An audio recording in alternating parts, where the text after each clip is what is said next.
نمازیوں کا امام بن جاتا ہے۔ ماں عابدہ ہو تو بیٹا عابدوں کا امام، ماں ساجدہ ہو بیٹا ساجدوں کا امام، ماں تہجد گزار بیٹا عابد شب زندہ۔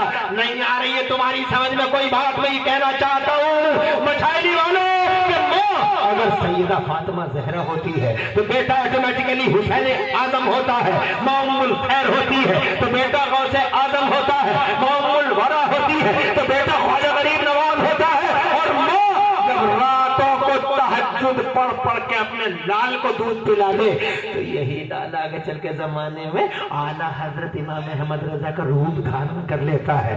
اور یہی ماں قرآن کی لوریاں پڑھ پڑھ کے سلا دے اور درود شریف پڑھ پڑھ کے اٹھا دے تو یہی بیٹا پوری دنیا میں عالم اسلام میں مفتی اعظم عالم اسلام کا روپ زمانے کے سامنے دھار کرتا ہے۔ اور خدا کی رحمت اور خدا کی طرف سے ایک بہار بن کے زمانے پہ چھا جاتا ہے۔ سبحان اللہ سبحان اللہ۔ ماؤں پر ڈیپینڈ ہے، عورتوں کی بڑی ذمہ داری ہے، عورتیں سمجھیں اپنی ذمہ داریوں کو۔ اب یہ شادی کا موقع ہے، انشاءاللہ مجھے یقین ہے کہ کوئی واہیات خرافات نہیں ہوگی شادی کے موقع پر۔ اور تم جتنے بھی لوگ بیٹھے ہو سب سے گزارش کروں گا جس کی ہو گئی اور جس کی نہیں ہوئی ہے شادی،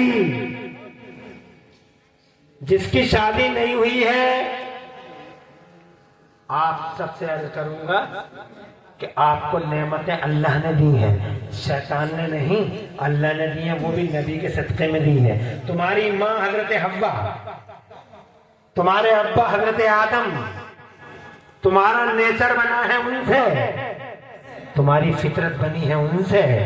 اب بتاؤ تمہاری ماں اور تمہارے باپ یعنی حضرت آدم اور حضرت حوا کے نکاح میں، ان کی تقریب میں، بتاؤ کس چیز کی وجہ سے تمہاری ماں تمہارے ابا کے عقد میں گئی؟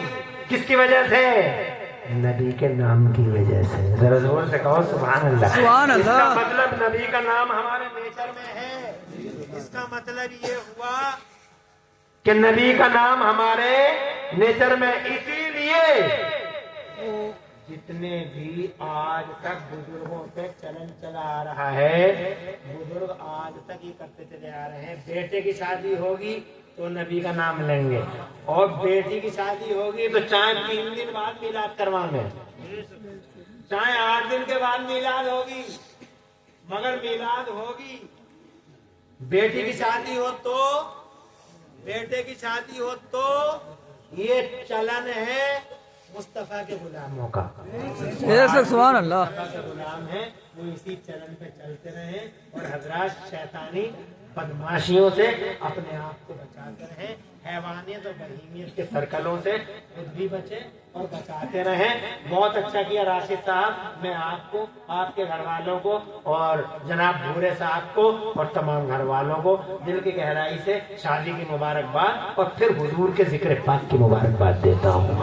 آپ نے نبی کی محفل سجائی اور جناب والا نبی کی محفل سجائی، اور میں نے آپ کو اس محفل میں یہ بتایا کہ نبی کا نام خوشی میں لوگے تو خوشی دو والا ہو جائے گی، اور نبی کا نام اگر غم میں لوگے تو وہ غم نبی کے نام کی برکت سے دور ہو جائے گا۔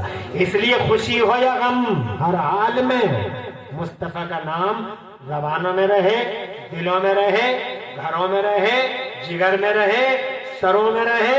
مصطفیٰ کا نام، خدا کی قسم اگر مصطفیٰ کا نام تمہاری زبانوں پہ رہتا ہے، گھروں میں، جگر میں اور سروں میں، تو جانتے ہو سب سے زیادہ پیار اگر اللہ کسی سے کرتا ہے تو مجھ سے اور تم سے نہیں کرتا۔ اللہ سب سے زیادہ پیار پوری دنیا میں اگر کسی سے کرتا ہے تو مدینے والے نبی سے کرتا ہے، آمنہ کے لال سے کرتا ہے۔ ایک حدیث سنا کے بات کو تمام کرتا ہوں۔ میرا اللہ حدیث قدسی ہے، اللہ ارشاد فرماتا ہے من حبک وسطح البطحاء اب ارفع السماء اب اموج الموج، اے میرے نبی میں نے تمہاری ہی محبت میں زمینوں کے بچھونے بچھائے بنائے ہیں اور آسمانوں کا شامیانہ تمہاری محبت میں بنایا ہے اور میں نے دریاؤں کو جو روانی دی ہے تمہاری محبت میں دی ہے. سبحان اللہ. تو یہ نبی ہیں جن کی وجہ سے اللہ نے سنسار کی رچنا کی ہے. لوگوں سب سے زیادہ پیار اگر کسی سے کرتا ہے تو نبی سے کرتا ہے. اللہ ساری دنیا کہتی ہے اللہ تو راضی ہو جا, مگر اللہ بار بار کہتا ہے مدینے والے محبوب تو راضی ہو جا.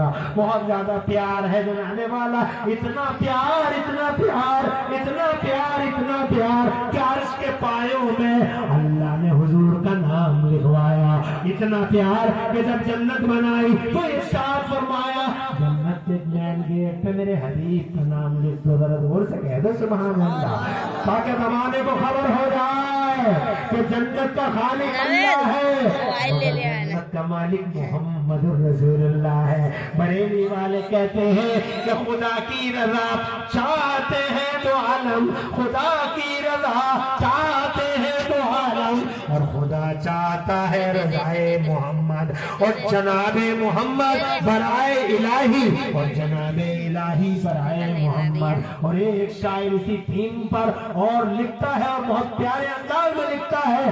شاعر کہتا ہے تعجب تو یہ ہے, تعجب تو یہ ہے کہ فردوس اعلیٰ, تعجب تو یہ